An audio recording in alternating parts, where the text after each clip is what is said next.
قرآن کی آیت ہے جو لوگ ایمان لے آئیں اللہ ان کے خوف دور کر دیتا ہے. اللہ میں ایمان رکھو. مجھے دیکھو معجزہ ہے کہ میں بچا ہوا ہوں کیونکہ اللہ کے ہاتھ میں زندگی موت ہے. اگلوں نے تو پوری کوشش کر لی تھی مجھے مارنے کی, انہوں نے تو پورا ٹریپ کر دیا تھا, ایک ادھر اور دوسرا آگے, ایک سے بچا تو دوسرے نے مار دینا تھا. انہوں نے تو تیاری پوری تھی. لیکن اللہ جس کو بچاتا ہے کوئی نہیں اس کو لے جا سکتا. اور اللہ نے, میں یہ سمجھتا ہوں, میرا یہ ایمان ہے کہ بچایا اس لیے ہے کہ اسے پتہ ہے کہ میری ایک مشن ہے اس ملک میں قانون کی حکمرانی قائم کرنے کے لیے, تحریک انصاف کی تحریک. میرا یہ ایمان ہے کہ اس نے مجھے اس مشن کے اوپر پورا لے کے جانا ہے اور ان کا مافیاز کا مقابلہ کرنا ہے. اور یہ جو ڈرامہ ساری قوم کی توہین ہو رہی ہے کہ مفرور ایک سزا یافتہ ملک کے فیصلے کر رہا ہے, اور وہ اس پوزیشن کا فیصلہ کر رہا ہے جو کہ اس ملک میں سب سے امپورٹنٹ پوزیشن ہے. اس لیے آپ سب کو میں پھر آج آپ کا شکریہ ادا بھی کرتا ہوں, آپ جس تعداد میں نکلے, اور انشاءاللہ سب نے تیاری کرنی ہے. پنڈی میں آپ سب سے ملاقات کروں گا اور اس کے بعد پھر آگے ہم بڑھیں گے. پاکستان زندہ باد.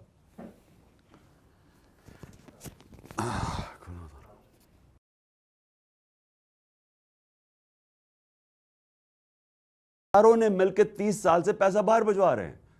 ان کے پاس تو ابھی یہ تو سامنے آئی ہیں نا مے فیئر کی اپارٹمنٹس, ان کی تو وہاں پراپرٹیز, آف شور اکاؤنٹس. میں کہتا ہوں یہ اتنا ان دونوں کے پاس پیسہ, زرداری اور اس کے پاس, کہ یہ جو ہمارا IMF, ہمیں قرضے کی ضرورت نہ پڑے, ان کا پیسہ واپس آ جائے. تو ان کی پہلے تو وہ نقصان کیا, اب دوسرا نقصان کہ اب اس پیسے کو بچانے کے لیے انہوں نے اس ملک کے اندر اداروں کو کنٹرول کرنا ہوتا ہے. اداروں کا کنٹرول کا مطلب اداروں کو تباہ کرنا ہے. اب شہباز شریف نے کیا کیا, FIA کے اندر یہ پکڑا گیا, 16 ارب کی چوری تھی. آتے ساتھ ہی اس نے جو FIA میں کیا ہے کہ پہلے گواہ مار گئے سارے ہارٹ اٹیک سے, پھر وہ ڈاکٹر رضوان مار گیا. اب مجھے بتائیں کہ FIA کس طاقتور کے خلاف کھڑی ہوگی؟ تو یہ نہیں کہ یہ شہباز شریف بچ گیا ہے, یہ باقی بھی سارے بچ جائیں گے. جو بڑا طاقتور ڈاکو ہے, کیونکہ انہوں نے اس کو کمزور کر دیا ادارے کو. اب کوئی بھی FIA میں صرف FIA کا کام ہوگا کہ عمران خان کے اوپر یا مخالفین کے اوپر کوئی کیسز کرو, یا کوئی ان کو تنگ کرو, یا جنہوں نے PTI کو پیسے دیتے تھے ان کو تنگ کرو. ان کا بس یہ کام رہ جائے گا. اس ملک میں جو وائٹ کالر کرائم ہے, جو طاقتور ہے, اس کو یہ نہیں پکڑ سکتے کیونکہ انہوں نے خود ہی کمزور کر دیا. اسی طرح پولیس کے علاوہ اسی طرح نیب ہے, نیب کے اوپر بھی اپنا آدمی بٹھا دیا.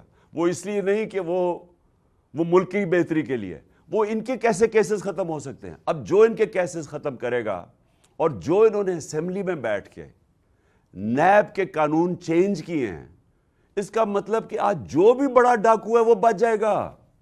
وائٹ کالر کرائم جو کرنا چاہتا ہے پاکستان میں, کیونکہ زیادہ پیسہ نقصان کیا کر رہا ہے پاکستان کو, چوری تو ہر دنیا میں ہوتی ہے, لیکن جب طاقتور چوری کرتا ہے, جب پرائم منسٹر چوری کرتے ہیں, اور وہ بڑی چوری ہوتی ہے, اور وہ پھر ان کو مجبوراً ملک سے باہر پیسہ بھیجنا پڑتا ہے, تو پیسہ باہر بھیج دیا.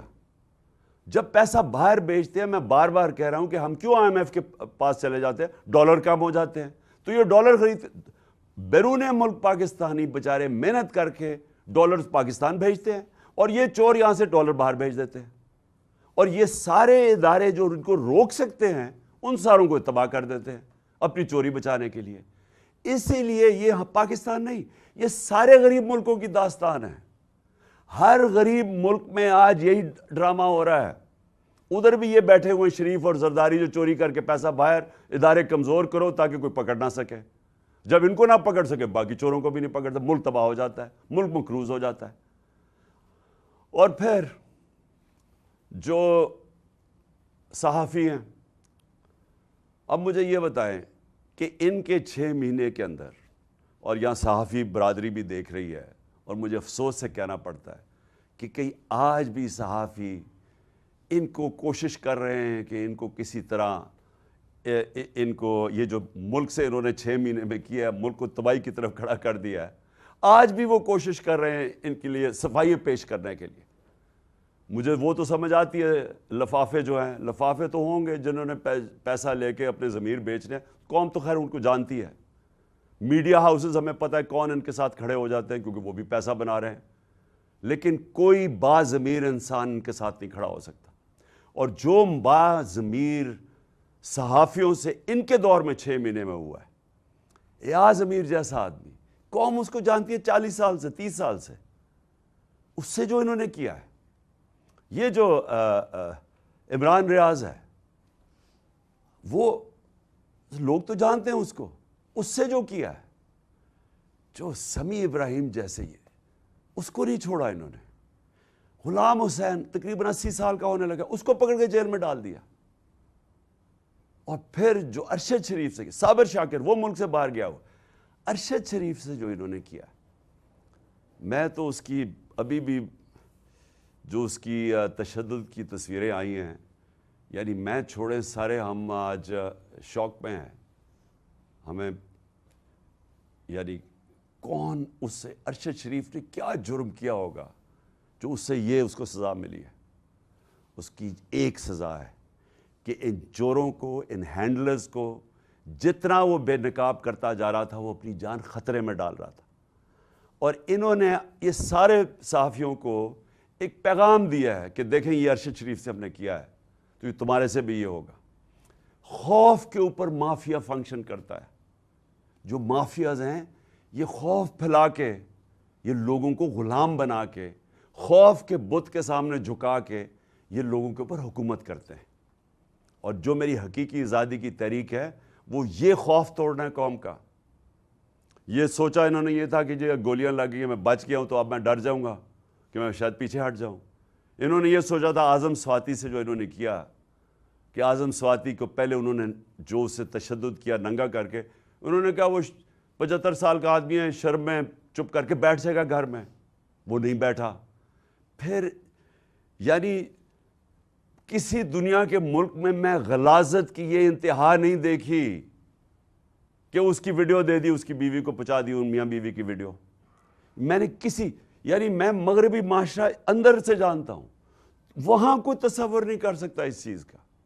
اور اعظم سواتی کو انہوں نے کہا کہ اب تو وہ شرم سے چپ کر کے بیٹھ جائے گا۔ میں سلام کرتا ہوں اعظم سواتی کو کہ وہ کھڑا ہو گیا، اور وہ اس لیے کھڑا ہوا ہے کہ وہ اوروں کو بچانا چاہتا ہے، وہ قوم کو بچانا چاہتا ہے کہ یہ جس طرح کا ظلم ہو رہا ہے، یہ جو چور اور ڈاکو اور یہ قاتل اور ان کے ہینڈلرز، وہ کھڑا ہو گیا سامنے، اور آج قوم اس کے ساتھ کھڑی ہے، اعظم سواتی کے ساتھ، اور یہ اس قوم نے اب کھڑے ہو جانا ہے۔ اور جو آج کمالیہ میں بھی لوگ اور گجرات میں سب کو آپ کو کہنا چاہتا ہوں کہ دیکھیں، بھیڑ بکریوں کی طرح اگر ہم رہیں گے اللہ ایسے ہی رکھے گا۔ وہ قرآن میں کہتا ہے میں کبھی کسی قوم کی حالت نہیں بدلتا جب تک قوم خود اپنی حالت بدلنے کی کوشش نہیں کرتی۔ یہ ہم نے حالت بدلنی ہے۔ یہ جو مارچ ہے یہ ساروں کو اس لیے آپ نے شرکت کرنی ہے، یہ میرے لیے نہیں کرنی، یہ آپ نے اپنے مستقبل کے لیے کرنی ہے، یہ آپ نے کرنی ہے اپنے بچوں کے لیے۔ آپ نے اگر خوددار قوم بن کے رہنا ہے جو ہر پاسپورٹ کو دنیا میں عزت ہو بجائے علیحدہ لائن میں کھڑے کر کے ہمارے سے برا بھلا کہا جائے، اگر آپ نے عزت کروانی ہے، آپ کو اپنے حقوق کے لیے، اپنی آزادی کے لیے آپ کو جدوجہد کرنی پڑے گی۔ اور میں تو قوم کا مشکور ہوں کہ جس طرح قوم نکلی ہے اور جس طرح ہر قسم کی جو انہوں نے دھمکیوں کے بغیر قوم نکلتی آئی ہے، میں پہلے تو آپ کا شکریہ ادا کرتا ہوں سب کا، لیکن میں پھر سے آپ کو کہنا چاہتا ہوں کہ دیکھیں قوم کے پاس کبھی کبھی موقع آتا ہے کہ وہ اپنی تقدیر بدل سکے۔ یہ وہ موقع آ گیا ہے، قوم میں شعور آ گیا ہے، سوشل میڈیا ہمارے نوجوانوں کے اندر شعور آ گیا ہے۔ وہ شعور تھا تو وہ 2 نوجوان معظم شہید اور اس کے بعد جو ابتسام ہے، یعنی میں اس لڑکے پہ حیران ہوں کہ اس نے بندوق پکڑی ہوئی ہے اور اس نے پھر بھی جا کے پکڑا اس کو۔ یہ جاگی ہوئی قوم ہے۔ کبھی آپ نے یہ ظلم کے سامنے جھکنا نہیں ہے۔ یہ جو آپ کو خوف پھیلایا جا رہا ہے، اس سے ڈرنا نہیں ہے آپ نے۔